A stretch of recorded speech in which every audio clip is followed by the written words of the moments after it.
Bismillah walhamdulillah ala ni'matil Islam wa kafa biha min ni'mah.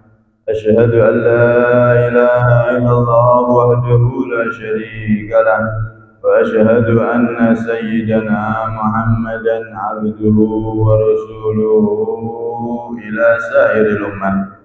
Allahumma salli wa sallim ala sayyidina Muhammadin وأنزله المقعد المقرب عندك يوم القيامة وعلى آله وصحبه إلى يوم القيامة.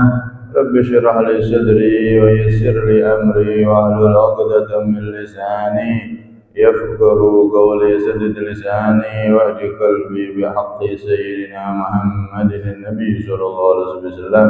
استوركم يا أهل الدرك ويا أهل الباطن ويا أهل النوبة ويا أهل النور. Amma ba'd.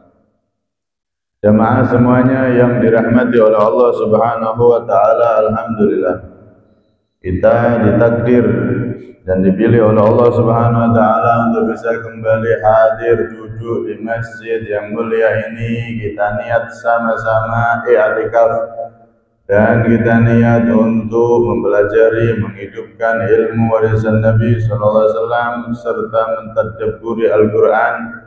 Semoga dengan itu semua kita kelak bisa dipertemukan oleh Allah bersama Rasulullah di surganya Allah Subhanahu wa taala, dan semoga sebelum itu kita diberi umur panjang, sehat wal afiat, terkabul segala hajat. Amin Allahumma amin. Kita masuk surat Al-Baqarah ayat 84. A'udzu billahi minasyaitonir rajim. Bismillahirrahmanirrahim. Wa idh akhadna mitsaqakum la tasfikuna dima'akum wa la tukhrijuna أنفسكم من دياركم ثم أقررتم وأنتم تشهدون. وَإِذْ أَخَذْنَا, dan ketika aku Allah mengambil mitsaqakum, perjanjian terhadap kalian, wahai Bani Israel, la tasfikuna, janganlah kalian mengalirkan dima'akum, kepada darah-darah kalian. Maksudnya mengalirkan itu bagaimana? Biqatli ba'dikum ba'dha, artinya kalian saling membunuh antara satu dan lainnya. Jangan lakukan itu. Wala tukhrijuna anfusakum min diyarikum, dan jangan kalian mengeluarkan anfusakum, diri kalian, min diyarikum, dari desa-desa kalian. Maksudnya la yukhriju ba'dukum ba'dan min dari, jangan antara satu dan lainnya di antara kalian saling mengusir, saling mendolimi. Thumma aqrartum, kemudian kalian menerima perjanjian tersebut, wa antum tashhadun, dan kalian pun bersaksi, ay ala anfusikum, atas diri kalian. Hadirin yang dirahmati oleh Allah, di ayat sebelumnya kemarin Allah Subhanahu wa taala memberikan perintah. Ada 8 perintah. Nah, di ayat ini Allah memberikan larangan, sehingga komplit, ada perintah, ada larangan. Inilah hakikat ibadah. Ibadah sama Allah itu ya dua ini, melakukan yang diperintahkan, menjauhi yang dilarang. Karena itu di sini Allah menyebutkan hal-hal yang menjadi larangan saat itu untuk kaum Bani Israel, tapi ini juga untuk kita. Apa perjanjian yang telah diikat oleh Allah, perintah yang telah diikat oleh Allah tersebut yang berupa larangan ini apa? Pertama, la tasfikuna dima'akum, tidak boleh saling mengalirkan darah atau saling membunuh. Nah, ini tidak boleh.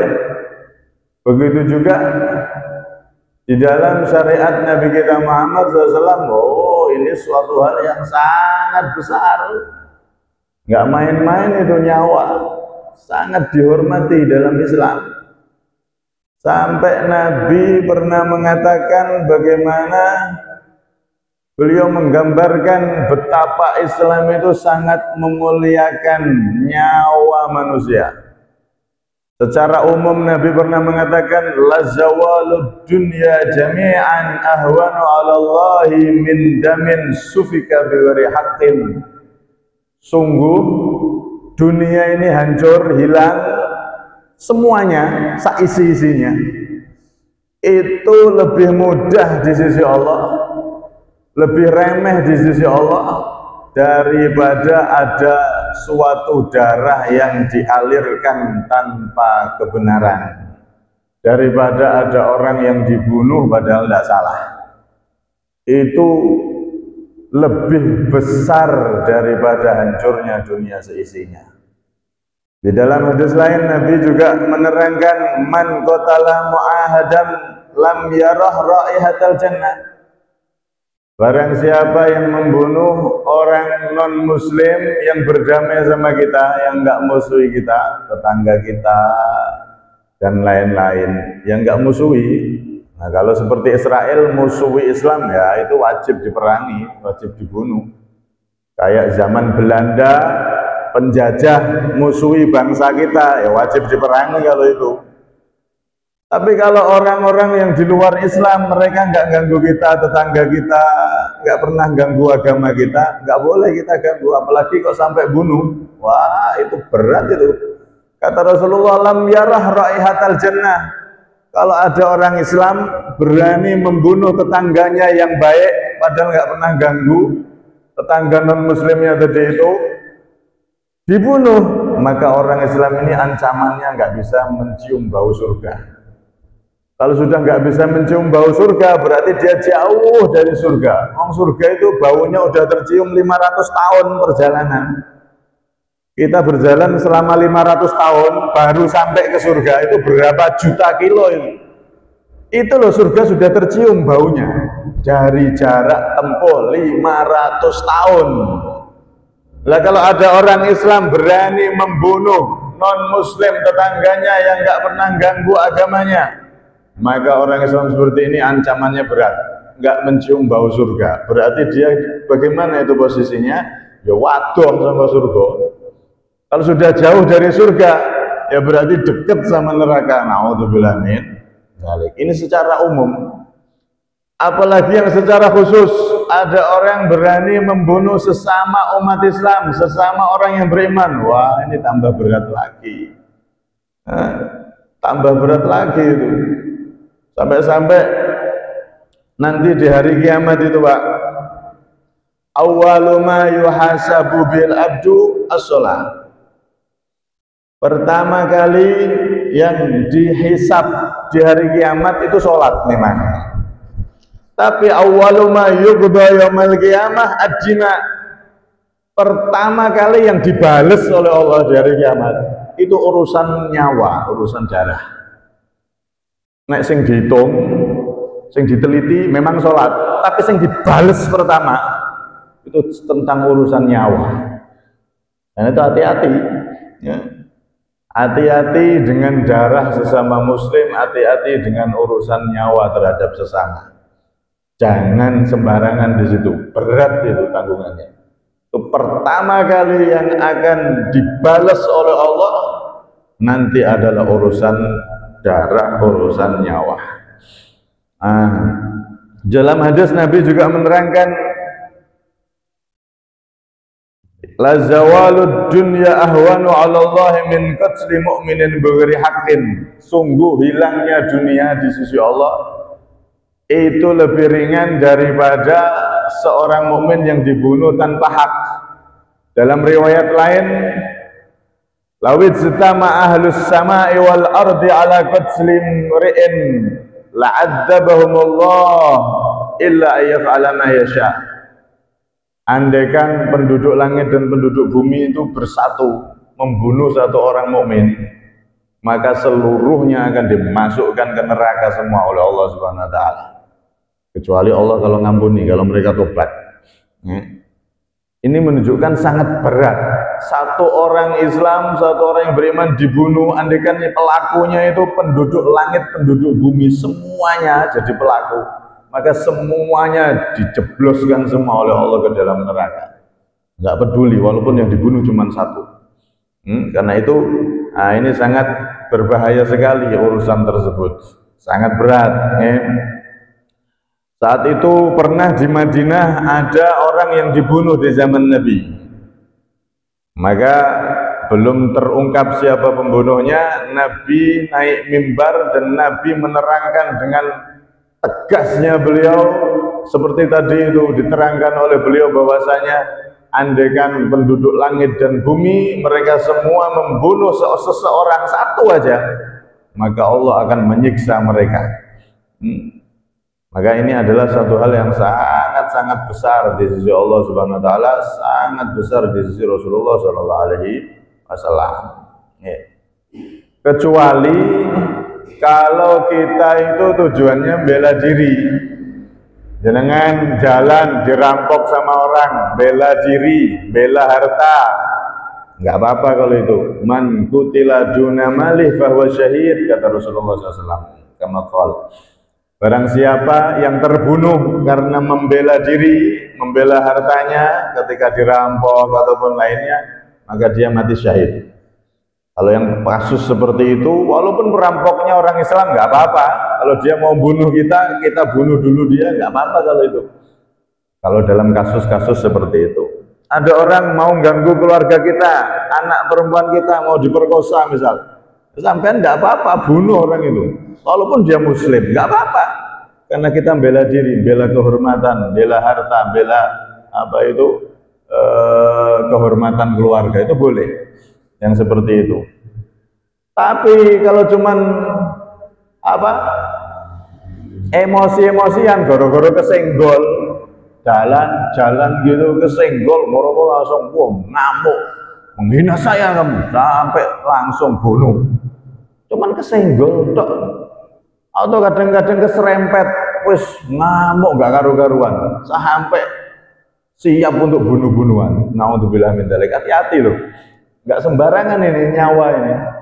Nyawa ini sangat terhormat, sangat dihormati oleh Rasulullah, sangat dijunjung tinggi oleh Nabi kita Muhammad SAW. Bahkan non Muslim tadi itu loh, kita tidak boleh ganggu, apalagi kok sesama umat Islam.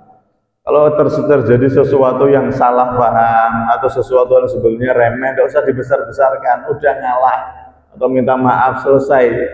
Jangan malah dibesar-besarkan, apalagi sampai bunuh-bunuhan gara-gara kadang-kadang diloroi, nyeletuk, dianggap ngenyek. Ngeloroi tok, mau kemana atau apa? Ngeloroi itu dianggap ngenyek, akhirnya marah sampai bunuh-bunuhan. Ya Allah. Manusia nyawa kok seakan-akan tidak ada harganya. Jangan sampai seperti itu. Wah, itu dosanya ngeri itu. Dosanya ngeri membunuh sesama umat Islam. Naudzubillah min dzalik. Karena itu hadirin yang dirahmati oleh Allah, membunuh ini dilarang, sangat-sangat dilarang oleh Allah Subhanahu wa taala, untuk bukan hanya kita, tapi sejak dari zaman syariat nabi-nabi terdahulu, termasuk di zaman Bani Israel, ini dilarang untuk saling membunuh, mengganggu nyawa sesama. Termasuk dalam kategori ini yang bunuh diri sendiri, itu juga sama, tidak boleh. Sesumpek apapun kita dalam urusan duniawi, segalau apapun urusan kita dalam urusan yang terjadi, nggak boleh kita bunuh diri. Dadekno bunuh diri dianggap solusi. Wah, ini ancamannya juga berat. Kata Rasulullah SAW, man taradda min jabal faqutila nafsahu faqatala nafsah fahuwa bin nari jahannam yataradda fiha khalidan mukhalladan fiha abada. Barang siapa yang bunuh diri, contoh dia terjun dari gedung yang tinggi atau dari gunung, dia terjun dari ketinggian biar mati, Maka kata Rasulullah, orang tersebut akan disiksa seperti itu khalidan mukhalladan, selama-lamanya di dalam neraka abada. Alhamdulillah min dzalik. Hati-hati. Orang yang bunuh diri itu ancamannya ngeri. Dia akan disiksa sesuai dengan bunuh dirinya tadi itu. Bahkan bisa selama-lamanya. Begitu juga orang yang membunuh orang lain, itu juga ancamannya siksaan di neraka selama-lamanya. Bahkan Allah secara tegas menegaskan, wa may yaqtul mu'mina muta'ammidan fajaza'uhu jahannam khalidan fiha wa ghadiballahu alaihi wa la'anahu wa 'adalahu 'adaban 'azima. Barang siapa yang membunuh orang mukmin muta'ammidan, sengaja, fajaza'uhu, maka balasannya jahannam, masuk neraka jahannam, khalidan, selama-lamanya, fiha, di dalam neraka tersebut. Hati-hati. Hati-hati ketika membunuh atau bunuh diri. Bahaya besar itu, ancamannya bisa di neraka selama-lamanya. Tapi itu kalau dia belum sempat tobat dan tobatnya tidak diterima oleh Allah. Oh ya bisa itu. Atau dia ketika membunuh itu dia menyatakan pembunuhan tersebut boleh. Dia ketika membunuh, dia menghalalkan pembunuhan tersebut. Nah, orang yang seperti ini ancamannya bisa di neraka selamanya. Atau dia ketika bunuh diri, dia di hatinya, saya bunuh diri ini benar, nggak apa-apa. Padahal nggak boleh, dilarang oleh Allah. Maka ketika dia bunuh diri, di dalam hatinya merasa bunuh diri itu benar, nah ini yang bahaya. Dia bisa di neraka selama-lamanya. Karena dia apa? Menghalalkan sesuatu yang dilarang oleh Allah. Bunuh diri itu jelas dilarang oleh Allah. Lah kok dia yakini benar saya ini bunuh diri, ini solusi saya, benar saya ini, terus dia bunuh diri. Nah ini bahaya ini. Alhamdulillah, itu yang masuk ancaman ini bisa masuk neraka selama-lamanya.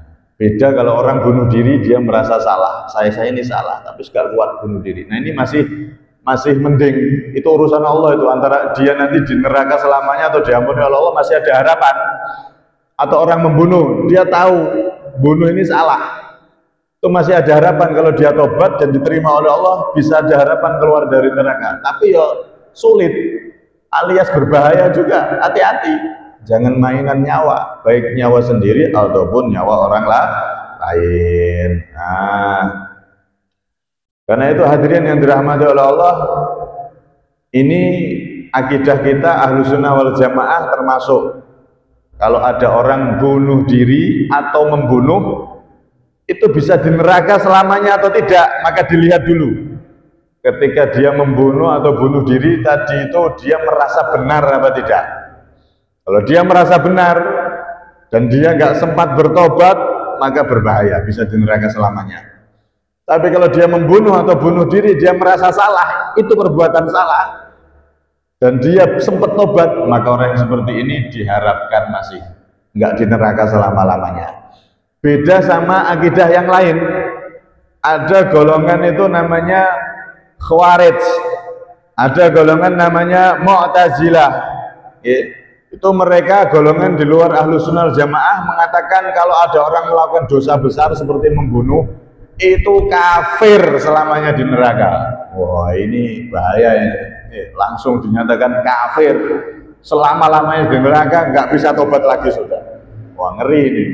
Karena itu hati-hati, itu bukan akidah kita. Akidah kita walaupun membunuh, walaupun bunuh diri, tapi kalau dia saat membunuh dan bunuh diri itu merasa salah dan dia sempat tobat, masih bisa diampuni. Kenapa? Karena Allah, innallaha yaghfirud dzunuba jami'a. Allah itu mengampuni semua dosa-dosa. Asal dia sempat tobat loh ya. Ya mbok nek pas bunuh diri dia merasa bener terus nggak sempat tobat, ya ini yang bahaya. Wes walhasil intinya jangan sampai kita bermain-main di situ. Kadang-kadang orang bunuh orang itu nggak terang-terangan, nggak pakai sajam, senjata tajam, enggak, tapi pakai saib, senjata gaib, gitu. Nah itu juga sama itu hukumnya. Hati-hati loh. Dikira Allah nggak tahu. Coba diterusno itu. Gara-gara urusan bisnis, gara-gara urusan toko saingan, wes mangkel wes. Pokoknya tidak entek mati kabeh keluarga. Hati-hati. Ini kedoliman yang terbesar termasuk ini membunuh ini. Baik dengan senjata tajam maupun senjata gaib. Awas loh. Dikira Allah tidak tahu.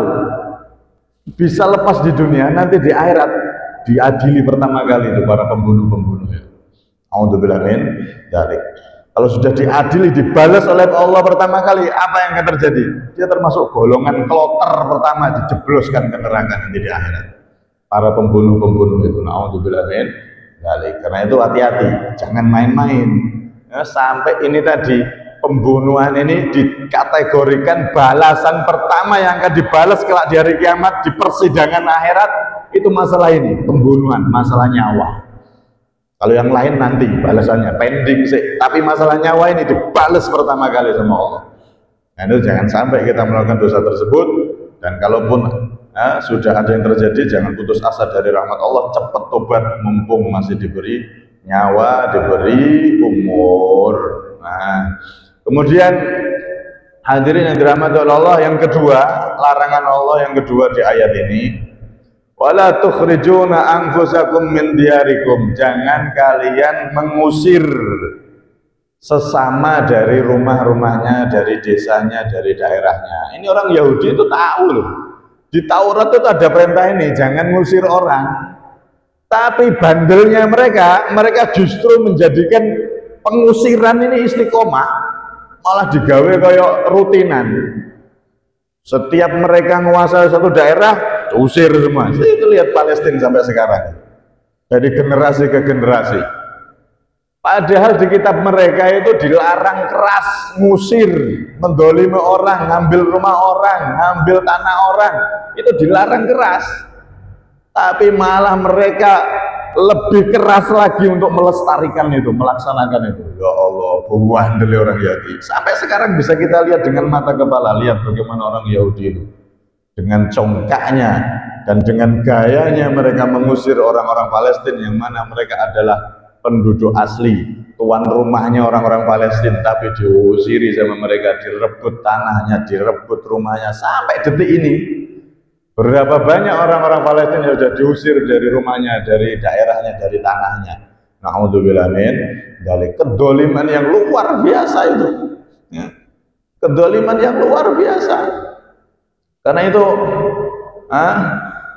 di dalam riwayat itu disebutkan Rasulullah SAW ketika beliau berkhutbah di Mina pas wukuf Arafah.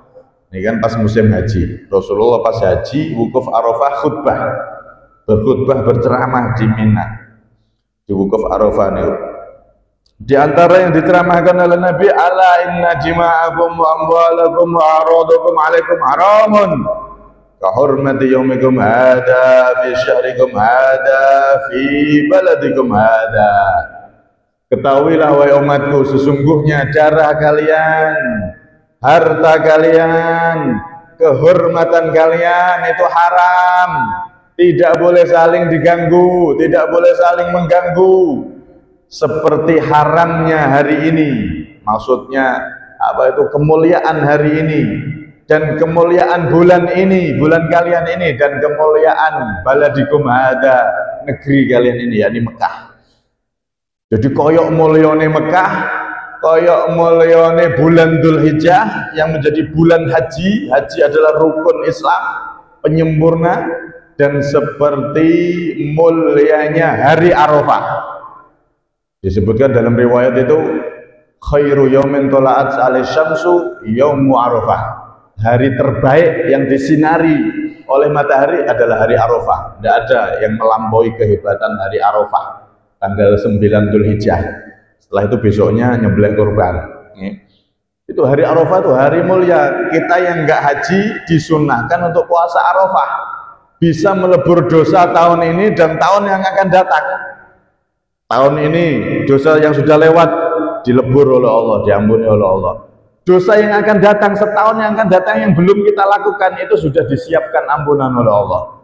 Kata ulama, man shoma yauma Arafah, orang yang mau puasa Arafah berarti dia dapat kabar gembira, dia akan umur panjang sampai Arafah tahun depan. Kenapa? Karena dosa-dosa setahun yang akan datang diampuni oleh Allah, berarti dia harus hidup. Kalau dia mati di tengah tahun, berarti dosa setahun sing apa diampuni kurang, karena dia di tengah kan. Maka kata ulama, orang yang puasa Arafah itu salah satu faedahnya juga dia dipanjangkan umur sampai Arafah tahun depan. Makanya besok kalau pas Arafah usahakan puasa sing kuat. Nah sing gak kuat ya niat tok modale. Niat. Nah isone niat apa poso ya asam aurate kumat, darah tinggine nambah, wis repot ya wis sing jek kuat-kuat niku poso besok Arafah. Nah itu sangat dianjurkan sekali. Kemudian hadirin yang dirahmati oleh Allah, mereka orang-orang Yahudi ini mendolimi sesama, dan nanti akan diceritakan setelah ayat ini. Yang jelas, kezaliman ini adalah satu hal yang sangat berbahaya. Sampai-sampai Nabi SAW mengatakan, ad-dzulmu dzulumatun yaumal qiyamah. Kezaliman, ngambil hak orang, apalagi kok ngusir orang dari rumahnya, dari daerahnya, walah ya nemen-nemen ini. Ngambil hak orang sedikit itu loh, itu bahaya. Kedzaliman itu adalah dzulumat yaumil qiyamah, itu menjadi kegelapan-kegelapan nanti di hari kiamat. Artinya tambah susah, tambah berat orang yang dia tadi itu dolim ketika di dunia. Semakin banyak dia dolim, nanti semakin berat perjalanannya dia sampai ke surga. Bahkan mungkin tidak sampai ke sana kan, saking beratnya akhirnya tersesat belok ke neraka. Waliyadzubillah min dzalik. Karena itu Nabi dalam salah satu hadis menceritakan nanti di hari kiamat itu ada riwayat begini. Idza khalasal mu'minuna minan nar, ketika orang-orang mukmin itu sudah selamat melewati neraka, wis selamat. Hubisu, mereka ditahan.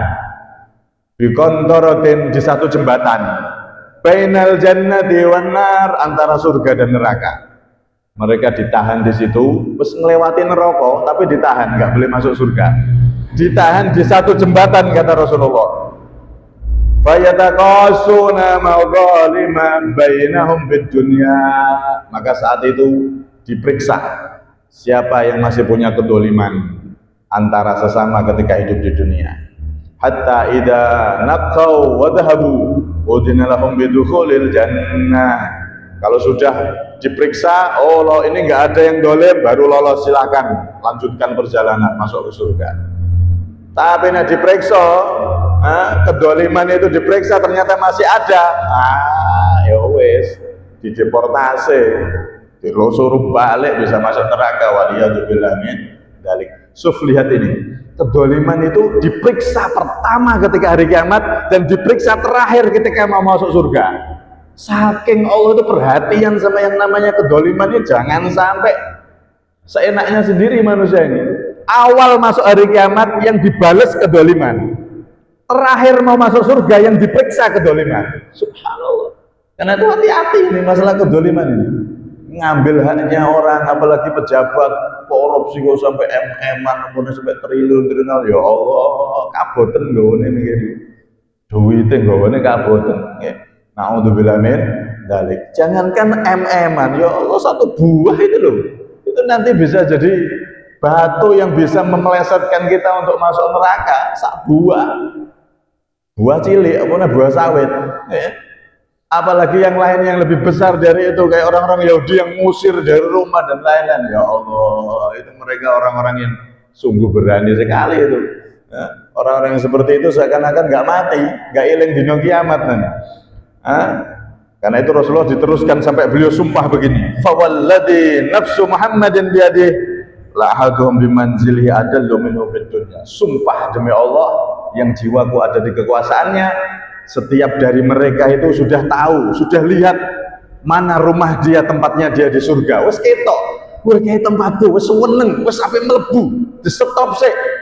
Saya periksa lagi ada kedoliman enggak. Masya Allah, wes seneng padahal ini. Mereka itu tahu tempatnya, sudah lihat di surga itu yang ada di depan mereka, lebih tahu daripada tempatnya dulu di dunia. Jenengan pas mulai ning kampung kan reti omah aku sing ndi yo ning pojokan kono nyelempet, reti, paham rumahnya sendiri-sendiri kan paham pasti. Nah, ketahuilah nanti saat itu tuh orang tuh sudah paham, lebih paham rumahnya ketika di akhirat itu daripada paham rumahnya ketika di dunia. Siap nunggu surga tenanan nih. Wes seneng wes ketemu, oh ini tempat saya di surga. Oh seneng ya karo-karuan. Stop sih, stop. Olah mlebu sih. Perhatikan. perhatian semuanya, diperiksa tentang kedoliman ini tadi. Masya Allah. Mugi-mugi kalau panjenengan selamat dari dosa-dosa yang berat seperti ini, sangat berat dan sangat menyulitkan sekali. Mugi-mugi kalau panjenengan diberi selamat oleh Allah SWT, tidak keluar kita dari dunia ini kecuali semua dosa-dosa kita diampuni oleh Allah, dan kecuali semua dosa-dosa kita antara sesama manusia juga diampuni oleh Allah Subhanahu wa Ta'ala. Amin Allahumma amin. Kesimpulan satu, jangan kita melakukan dosa-dosa yang berat ini, yaitu membunuh dan lain-lain tadi itu. Kemudian yang kedua, kedzaliman ini sangat berbahaya. Jangan sampai terbiasa melakukan kedzaliman. Tobat, jangan sampai kita melakukan hal tersebut karena bisa memberatkan. Dan ini kedzaliman adalah satu hal yang luar biasa. Pertama kali yang akan dibalas oleh Allah dan terakhir kali yang akan diperiksa oleh Allah adalah masalah kedzaliman. Maka hati-hati, jangan sampai kita bermain-main di dosa-dosa tersebut. Semoga kita semuanya selamat. Amin Allahumma.